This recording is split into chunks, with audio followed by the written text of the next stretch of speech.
Hi, my name is Lloyd Pike. I was originally born in Newfoundland, Port aux Basques. A few years ago, was looking for another activity that I think that I wanted to learn what curling was.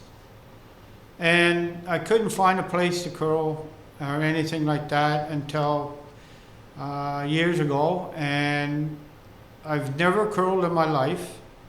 And I wanted to find out what it would be like. So now I've been curling for 11 years at the Royal Canadian Curling Club over on Broadview with a group of adults that are visually impaired. We do have coaches that are can see and coaches and that will help us to be able to play the game of curling.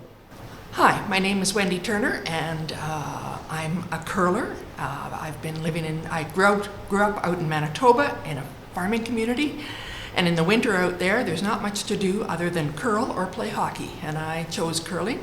I was 11 when I started, and so that was back in the early 70s, and I've been curling in Toronto ever since. Now, after I retired, a friend of mine came to me one day. She was a coach with the Toronto Blind Curlers at the time, and she'd been with them for many years, and she asked me if I'd be interested in joining the Blind Curlers. I could hardly imagine how that could be.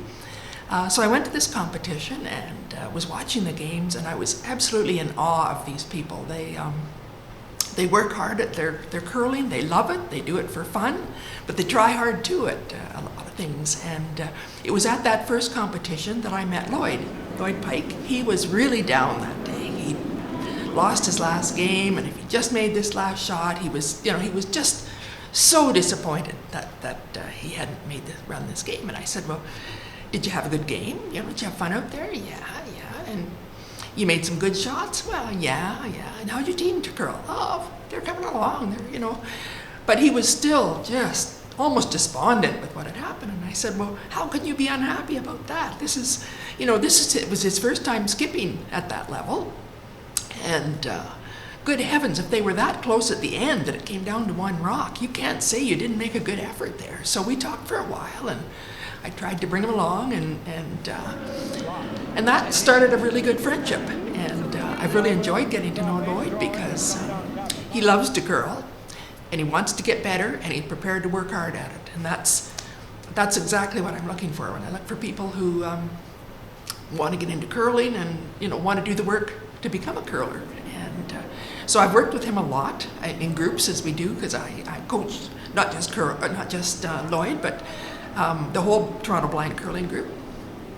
And they're all amazing in terms of their desire to do it, to have fun together doing it.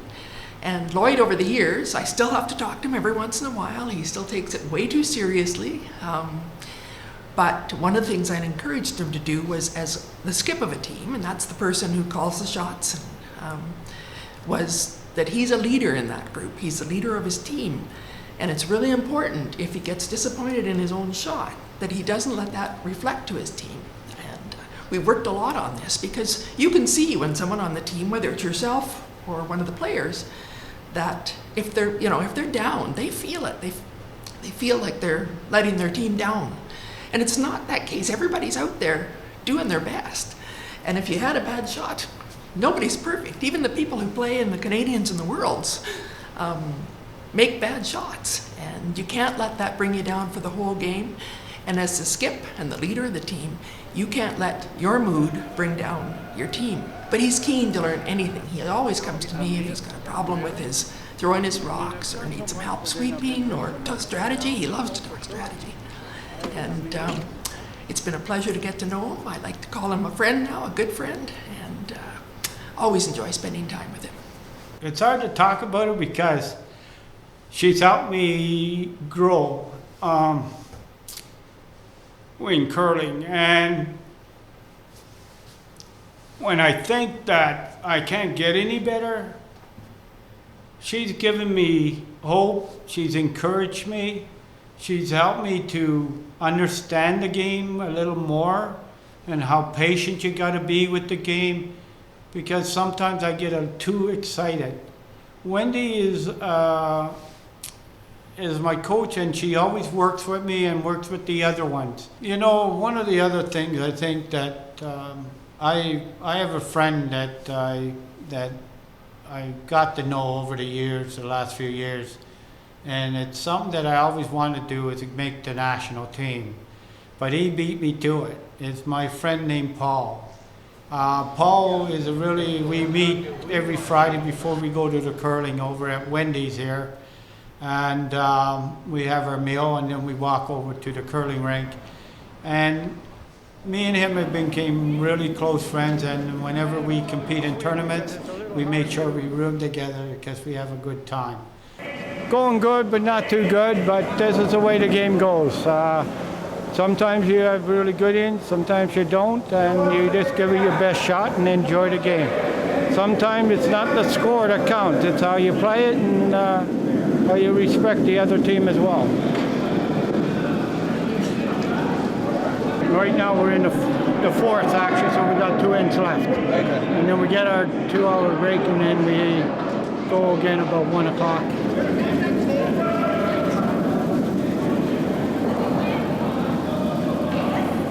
Yeah, the game is over. Part of the game is we shake hands at the beginning of the game and we shake hands at the end and wish each other it was a good game, no matter what the score is. I think that shows that curling is a really a good sport to enjoy and try to experience in your lifetime. If you haven't tried it, it's good to try. So what's happening in here right now? The second group is on, and we're here relaxing and having a beer. Yeah. We always try to play our best all the time. And we know that we come out and just enjoy it, but also have a good time. And that helps us to prepare us for whatever tournament we're in next.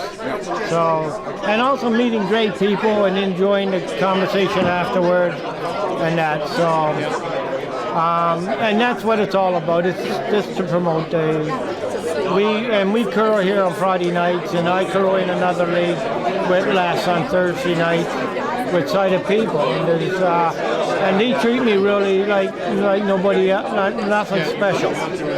We all get along and we have a good time.